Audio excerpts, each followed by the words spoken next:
வணக்கம் டீச்சர்ஸ், எல்லாருமே நல்லா இருக்கீங்கன்னு நினைக்கிறேன். நானுமே ரொம்பவுமே நல்லா இருக்குங்க. நம்மளோட சேனலை தொடர்ந்து பார்த்துட்டு வர எல்லாருக்கும் ரொம்பவுமே நன்றிங்க. நம்மளோட சேனல்ல டிஎன் பேப்பர் 1 அண்ட் பேப்பர் 2க்கான ப்ரீவியஸ் இயர் கொஸ்டின்ஸ் பார்த்துட்டு இருக்கோம். அது மட்டும் இல்லாம இங்கிலீஷ்க்கான எக்ஸ்பிளனேஷன் வீடியோஸ் பார்த்துட்டு இருக்கோம். பார்க்கணும்னு நினைக்கிறவங்க கண்டிப்பா நம்மளோட சேனலை சப்ஸ்கிரைப் பண்ணிக்கோங்க. அதே மாதிரி லைக் பண்ணிக்கோங்க. உங்களுக்கு பிடிச்சிருந்தா மட்டும் சப்ஸ்கிரைப் பண்ணிருக்கோங்க. No issues. ஓகேங்களா? சரி, இன்னைக்கு நம்ம என்ன பார்க்க போறோம் அப்படின்னு பாத்தீங்கன்னா டிஎன் தமிழ் பேப்பர் 1க்கான வீடியோ தாங்க பார்க்க போறோம். இது என்னைக்கு கேட்கப்பட்ட கொஸ்டின் அப்படின்னு பாத்தீங்கன்னா 16/10/2022 ஆஃப்டர்நூன் செஷன்ல கேட்கப்பட்ட ஒரு ப்ரீவியஸ் இயர் கொஸ்டின்ஸ் தாங்க பார்க்க போறோம். ஸோ இந்த வீடியோ உங்களுக்கு யூஸ்ஃபுல்லா இருந்தா உங்களோட ஃப்ரெண்ட்ஸ்க்கும் ஷேர் பண்ணி விடுங்க. அது மட்டும் இல்லாம இந்த வீடியோல ஏதாவது தப்பா ஆன்சர் இருந்ததுன்னா எனக்கு சொல்லுங்க. ஏன்னா அதை கமெண்ட் செக்ஷன்ல நீங்க சொன்னீங்கன்னா இந்த வீடியோ பாக்குறவங்களுக்கு அது நான் மாத்தி சொல்லுவேன். சரிங்களா? அதுக்காக தான் நான் சொல்றேன். சரி, வாங்க வீடியோக்குள்ள போகலாம். ஃபர்ஸ்ட் கொஸ்டின் பார்க்கலாங்களா? ஃபர்ஸ்ட் கொஸ்டின் நம்மளுக்கு என்ன கொடுத்திருக்காங்கன்றத பாருங்க. யானைக்கும் பானைக்கும் சரியாக போய்விட்டது என்று தீர்ப்பளித்தவர் யார் அப்படின்ட்டு. இப்ப நம்ம தமிழ்ல எடுத்துக்கிட்டோம் அப்படின்னா நம்ம ஸ்டோரிஸ் எல்லாம் கொஞ்சம் தெரிஞ்சு வச்சுக்கிட்டா மட்டும்தான், அந்த கேரக்டர்ஸ் எல்லாமே தெரிஞ்சு வச்சுக்கிட்டா மட்டும்தான் ஆன்சர் பண்ண முடியும் இல்லைங்களா? சோ யானைக்கும் பானைக்கும் சரியாக போய்விட்டது என்று தீர்ப்பளித்தவர் யார் இந்த கதையில அப்படின்னா, இந்த கதை எதுல வருதுன்னா 4th ஸ்டாண்டர்ட் தமிழ்ல நம்மளுக்கு வருதுங்க.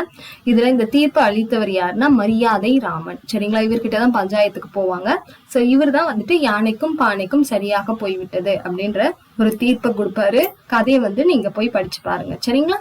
ஏன்னா அது டைம் ஆயிடும் நம்ம ஒன்னொன்னா சொல்லிட்டு இருந்தோம்னா. கத்தியின்றி ரத்தமின்றி என்ற அகிம்சை பாடலை பாடியவர் யார் அப்படின்னா, யார் பாடியிருக்காங்கன்னா நாமக்கல் கவிஞர், அதாவது நாமக்கல் வே ராமலிங்கனார் அப்படின்னு சொல்லுவோம் இல்லையா? இவர் ஏன் இந்த ஒரு சாங் பண்ணார் கத்தியின்றி ரத்தமின்றி அப்படின்னா, இவருக்கு காந்தியடிகள் ரொம்பவுமே பிடிக்கும். காந்தியடிகள் அகிம்சை வழியில தான் போராடினார் இல்லையா? சோ இந்த லைன் மூலியமா அவர் என்ன சொல்றாருன்னு பாத்தீங்கன்னா, சுதந்திர போராட்டத்தில் வன்முறையின்றி அறவழியில் போராடி வெற்றி பெற வேண்டும். அததான் இவரு கத்தியின்றி ரத்தமின்றி அப்படின்ற பாடல் வரி மூலியமா எடுத்துரைக்கத்தான் நம்மளுக்கு சொல்றாங்கங்க. அடுத்த கொஸ்டின் பாக்கலாங்களா? கடல் நீர் முகந்த கம்மஞ்சூழ் எழிலி என்னும் வரி இடம்பெற்ற நூல் எது அப்படின்னு சொல்லிட்டு கேக்குறாங்க. இது இடம்பெற்றுள்ள நூல் எது அப்படின்னு பாத்தீங்கன்னா கார் 40. சரிங்களா? எந்த நூல்ல? கார் 40. கார் 40 எழுதுனது யாரு அப்படின்ற ஒரு கொஸ்டின் கேட்பாங்க.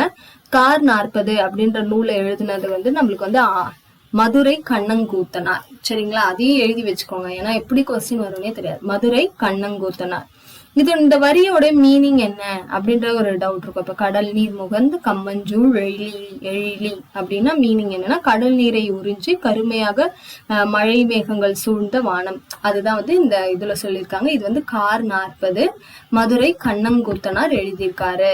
அடுத்து பாருங்க, வாட்ஸ்அப் என்பதற்கு இணையான தமிழ் சொல். இதெல்லாம் கலை சொற்கள்ல நம்மளுக்கு வரும் இல்லையா? அதுக்கான தமிழ் சொல் எதுன்னு கேக்குறாங்க. வாட்ஸ்அப்னா தமிழ்ல நம்ம என்னன்னு சொல்லுவோம்னா புலனம். சரிங்களா? அடுத்து பாருங்க, கண்ணி என்பது என்ன? கண்ணி அப்படின்றத நம்ம என்னன்னு சொல்லுவோம் அப்படின்னு கேக்குறாங்க. அது என்னன்னா, 2 அடிகள் கொண்ட எதுகையால் தொடுக்கப்படுவதுதான் கண்ணி. சரிங்களா? 2 அடிகளால் எதுகையால் தொடுக்கப்படுவதுதான் நம்ம என்னன்னு சொல்றோம்னா கண்ணி அப்படின்னு சொல்லிட்டு சொல்றோங்க. அடுத்த கொஸ்டின் பாருங்க. செய்யுளுக்கே உரிய எதுகை மோனைகளை உரைநடைக்கு கொண்டு வந்தவர். இப்ப செய்யுள்ல தான் நம்ம எதுகை மோனை இயைபு அதெல்லாம் பயன்படுத்தி பாடல் வடிவமைப்போம் இல்லைங்களா? அத உரைநடைக்கு ஒருத்தர் கொண்டு வந்திருக்காரு. அவர் யாரு அப்படின்னு கேக்குறாங்க. அவர் யாருன்னா ரா பி சேது பிள்ளை அப்படின்னு சொல்லிட்டு சொல்றாங்க. இவர் யாருன்னா ஒரு தமிழ் அறிஞர், எழுத்தாளர், வழக்கறிஞர் அப்படின்னு சொல்லிட்டு சொல்றாங்க. அது மட்டும் இல்லாம இவர் இந்த எதுகை மோனையெல்லாம் பயன்படுத்தி உரைநடை எல்லாம் எழுதுறாரு இல்லையா? இவருடைய உரைநடைக்கு ஒரு சிறப்பு பெயர் சொல்றாங்க. என்னன்னா இனிய உரை செய்யுள். சரிங்களா? இனிய உரை செய்யுள் அப்படின்னு சொல்றாங்க. அடுத்த கொஸ்டின் பார்க்கலாம். பாலூரும் மரத்திலிருந்து ஒழுகும் திரவம் யாருடைய நினைவுகளை சுமந்து நிற்கின்றது அப்படின்னு சொல்லிட்டு கேக்குறாங்க. இது 8th ஸ்டாண்டர்ட் தமிழ்ல இருக்க யூனிட் 2ல இருக்க ஒரு லெசன்ல இருக்க புக் பேக் கொஸ்டின். சரிங்களா? 8th ஸ்டாண்டர்ட் பாருங்க, பேப்பர் 1க்கே 8th ஸ்டாண்டர்ட்ல இருந்தெல்லாம் நமக்கு கொஸ்டின் கேக்குறாங்க பாருங்க. இது 8th ஸ்டாண்டர்ட்ல பேப்பர் என்ன சொல்றது யூனிட் 2ல இருக்க ஒரு லெசன். சோ இது யாருடைய நினைவுகளை சுமந்து நிற்கிறதுன்னு சொல்றாங்கன்னா செவ்விந்தியர்கள், அவர்களுடைய நினைவுகளை சுமந்து நிற்கிறது. அடுத்து பாருங்க, கூற்று 1, 2 கொடுத்திருக்காங்க. தமிழில் பேச்சு மொழிக்கும் எழுத்து மொழிக்கும் இடையே வேறுபாடு இல்லைன்னு சொல்றாங்க. அது தவறு தானே. நம்ம எழுத்து மொழி வந்து வேற மாதிரி இருக்கும், பேசுற ஒரு இது வந்து வேற மாதிரி இருக்கும். அப்ப கண்டிப்பா வேறுபாடு இருக்கு அப்படின்னு தான் வந்திருக்கும். அப்ப கூற்று ஒன்று தவறு. சரிங்களா? பேச்சு மொழியை உலக வழக்கு என்றும் எழுத்து மொழியை இலக்கிய வழக்கு என்றும் கூறுவார். கரெக்ட் தானே. இப்ப பேசுறது வந்து உலக வழக்கம், அதுவே நம்ம எழுதுறது என்னன்னு சொல்லுவோம்னா இலக்கியங்கள், அதனால இலக்கிய வழக்கு அப்படின்னு சொல்றாங்க. அப்ப சரி, கூற்று ஒன்று தவறு, கூற்று இரண்டு சரி. அடுத்து பாருங்க, இதுவும் கூற்று மற்றும் விளக்கம் கொடுத்திருக்காங்க. சொல்லின் இறுதி எழுத்திற்கு பதிலாக வேறு எழுத்து அமைந்து அதே பொருளை தருவதை நம்ம என்னன்னு சொல்றோம்னா கடைப்போலி. அது இதுவா இருக்கும். ஓகேங்களா? கடைப்போலி அப்படின்றதுக்கான டெபினிஷன்ஸ் கொடுத்திருக்காங்க. சொல்லின் இறுதியில் எழுத்திற்கு பதிலாக ஒரு எழுத்து வரணும், ஆனா வேற எழுத்து வந்திருக்கு, ஆனா மீனிங் வந்து மாறலங்க. அதை நம்ம என்ன சொல்ல கடைப்போலி. அதுக்கான விளக்கம் என்னன்னு சொல்றாங்கன்னா, சொல்லின் மகர இறுதி எழுத்திற்கு பதில் லகரமும் லகர இறுதி எழுத்திற்கு பதில் நகரமும் கடைப்போலியாகவும் வரும் சொல்றாங்க. இது தவறு. ஏன்னா நம்மளுக்கு என்ன சொல்றாங்க அப்படின்னு பாத்தீங்கன்னா, மகர எழுத்திற்கு பதிலா என்ன வரும்னு சொல்றாங்கன்னா நகரம் வரும். சரிங்களா? மகர எழுத்திற்கு பதிலாக நகரம் வரும். அதே மாதிரி இன்னொன்னு என்ன சொல்றாங்கன்னா, லகர எழுத்திற்கு இறுதி எழுத்திற்கு பதிலாக என்ன வரும் அப்படின்னு பாத்தீங்கன்னா ரகரம் வரும். ஓகேங்களா? இப்ப நான் சொல்றேன் பாருங்க, உங்களுக்கு எடுத்துக்காட்டே சொல்றேன். இப்ப எடுத்துக்காட்டு பாருங்க, அறம். இது வந்து ஈற்று எழுத்து என்ன இருக்குன்னு பாருங்க, மகரம். மகரம் இருக்கா? இத வந்து எப்படி மாத்தி எழுதிடுறாங்கன்னா அரண் அப்படின்னு எழுதிடுறாங்களாம். ஆனா அதுக்கான மீனிங் வந்து ஒரே இதுதான். அப்ப இங்க என்ன சொல்றாங்க, மகர எழுதி எழுத்துக்கு பதில் லகரம் வரும்னு சொல்றாங்க. தவறு. மகர ஈற்று எழுத்துக்கு பதிலா என்ன வரும்னா நகரம் தான் வரும். அதே மாதிரி இங்க பாருங்க, பந்தல். சரிங்களா? பந்தல் நான் எழுதிக்கிறேன். பந்தல் அப்படின்ற லகரத்துல முடிஞ்சிருக்கா? இத வந்து என்னன்னு எழுதிடுறாங்கன்னா பந்தர்னு எழுதிடுறாங்களாம். அப்ப அது ஈற்று எழுத்து எப்படி முடியும்னு சொல்றாங்கன்னா ரால முடியும். சரிங்களா? அப்ப இதுக்கான கூற்று சரி, ஆனா விளக்கம் தவறு. சரிங்களா? கூற்று சரி, விளக்கம் தவறு. அது எப்படி முடியுதுன்றதும் தெரிஞ்சு வச்சுக்கோங்க. அடுத்து பாருங்க, கரணத்தியலவர் என்ற பிரிவினை அடக்கிய குழு என்ன அப்படின்னு சொல்லிட்டு கேக்குறாங்க. அந்த குழுக்கு பேர் என்னன்னு சொல்றாங்கன்னா என் பேராயம். சரிங்களா? அந்த குழுக்கு பேர் என்னன்னா என் பேராயம். சரி, இது என்ன அப்படின்னு பாத்தீங்கன்னா, சங்க காலத்துல அரசர் கூறியதாக ஒரு 8 வகையான அவருக்கு கீழே ஒர்க் பண்றவங்க அதிகாரிகளை அவர் வச்சிருப்பார். ஓகேங்களா? இந்த என் பேராயம் அப்படின்னா என்னன்னா 8 வகையான அதிகாரிகள் அரசருக்கு கீழே வந்து வேலை செய்யறவங்க. அவங்க ஒவ்வொருத்தவங்களும் ஒரு ஒரு பணிகளை செய்யறவங்களுக்காக அப்பாயிண்ட் பண்ணவங்க தான். சரிங்களா? இப்ப நம்ம சீஃப் மினிஸ்டருக்கு கீழே எத்தனை மினிஸ்டர் இருக்காங்க, பினான்ஸ் மினிஸ்டர், அந்த மாதிரி ஒவ்வொரு மினிஸ்டர் இருக்காங்களா, அதுதாங்க இது. அது அரசருக்கு கீழே 8 அதிகாரிகள் இருப்பாங்க. அவங்களதான் நம்ம என்னன்னு சொல்றோம்னா என் பேராயம். அதுல ஒருத்தவர் தான் என்னன்னு சொல்றாங்கன்னா இந்த கரணத்தியலவர் அப்படின்றது. இவர் என்ன, இவருடைய வேலை என்ன அப்படின்னு பாத்தீங்கன்னா, இவர் வந்து ஒரு அரசாங்க கணக்கர். ஓகேங்களா? என்ன செலவெல்லாம் போகுது, என்ன வருது அப்படின்ற பாக்குறது மாதிரி ஒரு அரசாங்க கணக்கர். அவருக்கு வச்ச பேர் தான் இது. இது பத்தாவதுல இன்னும் 7 பேர் இருக்காங்க. அவங்களுக்கு பேர் என்னன்னு சொல்றாங்கன்னா கர்ம விதிகள், கனக சுற்றம், கடை காப்பாளர், நகரமாந்தர், படைத்தலைவர், யானை வீரர், குதிரை வீரர். இதுதான் இந்த என் பேராயம். அதை ஞாபகம் வச்சுக்கோங்க. அடுத்து பாக்கலாங்களா? தேசிய அளவில் புகழ்பெற்ற காங்கேயம் காளைகள் பெருமை சேர்க்கும் மாவட்டம். இப்ப காங்கேயம் காளைகள் தெரியும் இல்லைங்களா? இவங்க வந்து எந்த மாவட்டத்தை சார்ந்த காளைகள் அப்படின்னு கேக்குறாங்க. எந்த மாவட்டம்னு சொல்றாங்கன்னா திருப்பூர் மாவட்டத்தை சார்ந்த காளைகள் தான் காங்கேயம் காளைகள். மற்போர் என்பதில் மல் என்பதற்கான மீனிங் என்ன அப்படின்னு சொல்லிட்டு கேட்க. இப்ப இந்த மற்போர் அப்படின்னா உங்களுக்கு தெரியல, ஆயுதங்கள் இன்றி போர் புரிவது, உடல் வலிமையை கொண்டு போர் புரியறதுதான் மற்போர் அப்படின்னு சொல்லிட்டு சொல்லுவாங்க. அத இப்ப நம்ம மல்யுத்தம் சொல்றோம்ல, அதுதாங்க. அதுல மல் என்பது என்னன்னா வலிமை, வலிமையுடன் போர் இது சண்டை போடுவது, அதுதான் மற்போர், வலிமையோடு போர் செய்வது. அடுத்து பாருங்க, மலர் விழி எழுதினால் இது என்ன அப்படின்னு சொல்லிட்டு கேக்குறாங்க. இது என்னன்னா வினை முற்று. ஒரு வினை வந்து முற்று பெற்று விட்டது இல்லையா? மலர் விழி எழுதினால் அப்ப என்ன, அவ எழுதி முடிச்சிட்டா, அப்ப அந்த வினை அந்த இது வந்து வினை வந்து முடிஞ்சிருச்சு. அது நம்ம என்ன சொல்றோம், வினை முற்று. அடுத்து பாருங்க, தமிழரின் வீர விளையாட்டாக கருதப்படாதது. கொஸ்டினை நல்லா புரிஞ்சுக்கிட்டு அப்புறம் ஆன்சர் பண்ணுங்க. கருதப்படாதது எது அப்படின்னு கேக்குறாங்க. சிலம்பம், மற்போர், மட்டைப்பந்து, நீர் விளையாட்டு. இதுல மட்டைப்பந்து வந்து வீர விளையாட்டா கருதப்படல. சரிங்களா? அடுத்து பார்க்கலாம். செடியில் பூக்கள் பூத்திருந்தன, டேஷ் அழகாக இருந்தன அப்படின்னு கேக்குறாங்க. செடியில் பூக்கள் பூத்திருந்தன, டேஷ் அழகாக இருந்தனன்னு கேக்குறாங்க. அதுக்கு என்னன்னா அவை அழகாக இருந்தன. அடுத்து பாருங்க, உடல் எடை அதிகரிப்பதால் ஏற்படும் நோய்களுள் ஒன்று எதுனா இரத்த கொதிப்பு. அடுத்து பாருங்க, கார் அறுத்தான். இது என்ன ஆகு பெயர் அப்படின்னு சொல்லிட்டு கேக்குறாங்க. கார் அறுத்தான் இது என்னன்னா காலவாகு பெயர். சரிங்களா? ஏன் இதை நம்ம காலவாகு பெயர் அப்படின்னு சொல்றோம் அப்படின்னு பாத்தீங்கன்னா, இங்க கார் அப்படின்றது எதை குறிக்கிறதுனா குளிர்காலத்தை குறிக்குது. அப்போ குளிர்காலத்துல அறுவடை செய்யக்கூடிய பயிர்களை அவன் அறுத்தான். அப்ப இந்த காருன்றது ஒரு காலத்தை குறிப்பிடுறதுனால இதை நம்ம என்னன்னு சொல்றோம்னா காலவாகு பெயர்.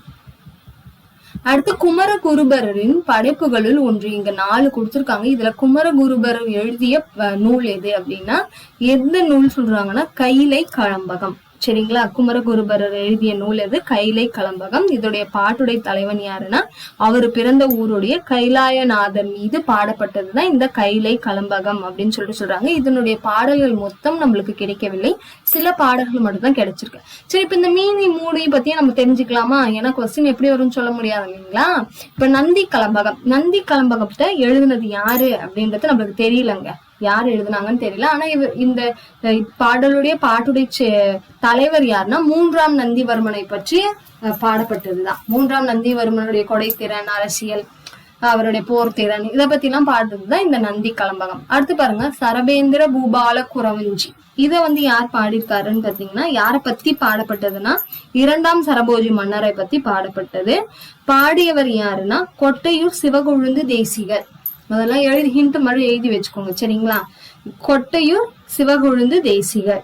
அடுத்த 4வது பாருங்க, சேக்கிழார் பிள்ளை தமிழ். இது யார் எழுதுனா திருசிபுரம் மீனாட்சி சுந்தரம் பிள்ளை, அவர் தான் எழுதியிருக்காரு. பாட்டுடை தலைவர் யாரு அப்படின்னா சேக்கிழார் பெருமான் அப்படின்னு சொல்றாங்க. சரிங்களா? அடுத்த கொஸ்டின் பார்க்கலாம்.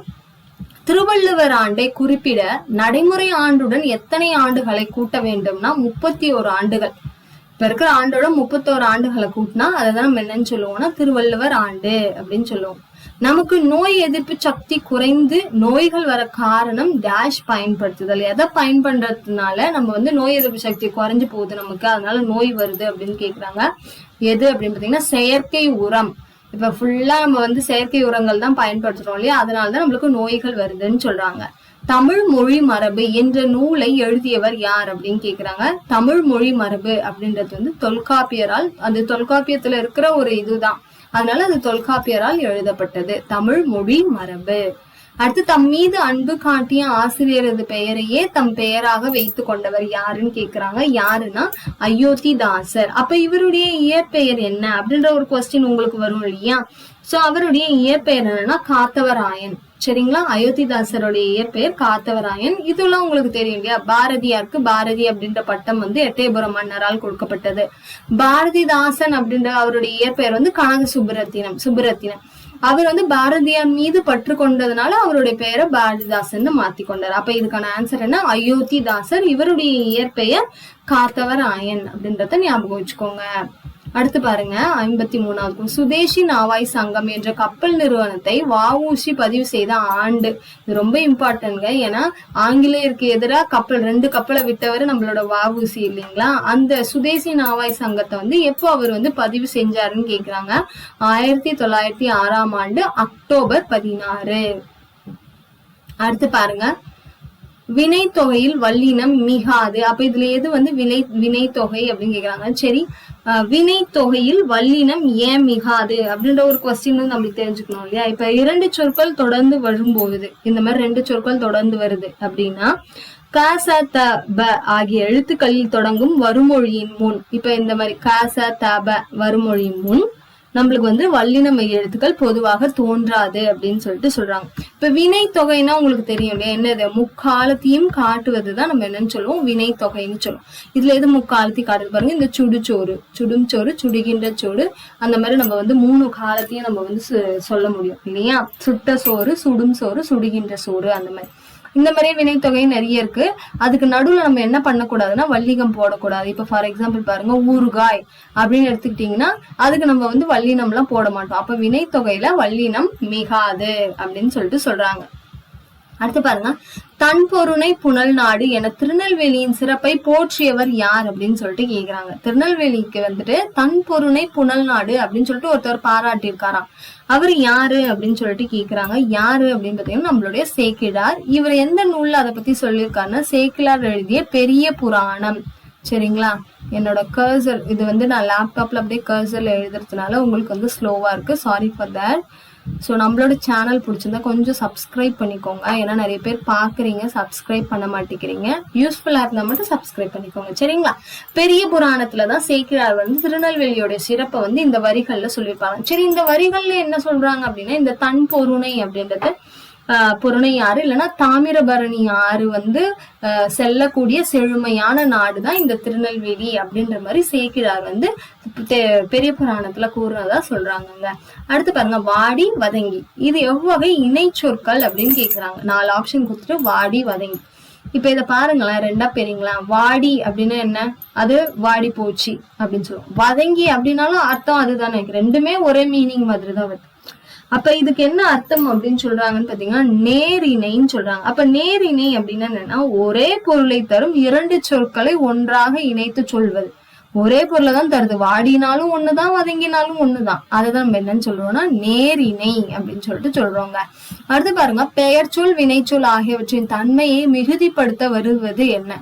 ஒரு பெயர் சொல்லையும் வினை சொல்லையும் தன்மை அதோடைய தன்மையை மிகுதிப்படுத்த வருவதைதான் நம்ம என்னன்னு சொல்றோம்னா உரிச்சொல் அப்படின்னு சொல்லிட்டு சொல்றோம். சரிங்களா, அடுத்து பாருங்க, தென் தமிழ் தெய்வ பரணி என்று ஒட்டக்கூத்தர் புகழ்ந்த கலிங்கத்து பரணி டேஷ் தாழிசைகளை கொண்டது. ஒட்டக்கூத்தர் வந்து கலிங்கத்து பரணி என்னவா, இதுலயே இன்னொரு கொஸ்டினும் நம்மளுக்கு வந்திருக்கு பாருங்க. ஒட்டக்கூத்தர் கலிங்கத்த பரணியை எவ்வாறு புகழ்ந்துள்ளார் அப்படின்னா அவர் என்ன சொல்லியிருக்காரு, தெய்வ பரணி, தென் தமிழ் தெய்வ பரணி அப்படின்னு அவர் பாராட்டியிருக்காரு. இதுல இன்னொரு கொஸ்டின் வந்துச்சு நம்மளுக்கு. அதுல எத்தனை தாழ் இசைகள் இருக்கு அப்படின்னு கேக்குறாங்க. எத்தனை தாழ் இசைகள்னா 599. இதனை பத்தி இன்னும் கொஞ்சம் இன்ஃபர்மேஷன் நம்ம பார்க்கலாம் இல்லையா. தமிழ்ல முதலில் தாழ் இசைகளால் எழுதப்பட்ட பரணி நூல் அப்படின்னு கேட்டாங்கன்னா அது கலிங்கத்து பரணி. சரிங்களா, கலிங்கத்து பரணியை யார் எழுதுனது, ஜெயங்கொண்டார் எழுதினாரு. இது யார பத்தின பாடல் அப்படின்னு பாத்தீங்கன்னா முதலாம் குலோத்துங்க சோழனை பற்றிய பாடியதுதான் இந்த கலிங்கத்து பரணி அப்படின்னு சொல்லிட்டு சொல்லுவாங்க. இது வந்து தாழிசை பாவகையால் பாடப்பட்டது. அது மட்டும் இல்லாம இதுல 2 பிரிவுகளை கொண்டிருக்கு. ஒண்ணு வந்து மக்கள் உலகம், இன்னொன்னு பேய் உலகம். இத பத்தின பாடல்கள் இருக்கும்னு சொல்றாங்க.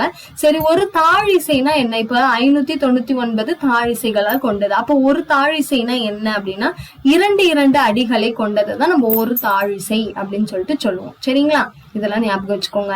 அடுத்து பாருங்க, கண்ணோட்டம் இச்சொல்லின் பொருள் என்ன அப்படின்னு கேக்குறாங்க. கண்ணோட்டம்னா இரக்கம் அப்படின்னு சொல்லிட்டு சொல்றாங்க. அடுத்து பாருங்க, இளங்கொடி பிரித்து எழுதுக அப்படின்னு சொல்லிட்டு சொல்றாங்க. எனக்கு வந்துட்டு இதுபடி இளம் கூட்டல் கொடி, இளமையான கொடி அப்படின்றதான் மீனிங் இருக்கு. சில பேர் வந்துட்டு இளமை கூட்டல் கொடின்னு சொல்றாங்க. எனக்கு கரெக்டா எது வரும்னு தெரியல. என்னோட ஆப்ஷன் படி இளம் கூட்டல் கொடி, அதுதான் எனக்கு நெட்ல கிடைச்ச சோர்ஸ். இதுல எது வரும் அப்படின்றத எனக்கு கமெண்ட் செக்ஷன்ல உங்களுக்கு தெரிஞ்சா சொல்லுங்க. நம்மளோட வீடியோ யூஸ்ஃபுல்லா இருந்தா ஃபுல்லா பார்த்துட்டு லைக் பண்ணுங்க. தேங்க்யூ.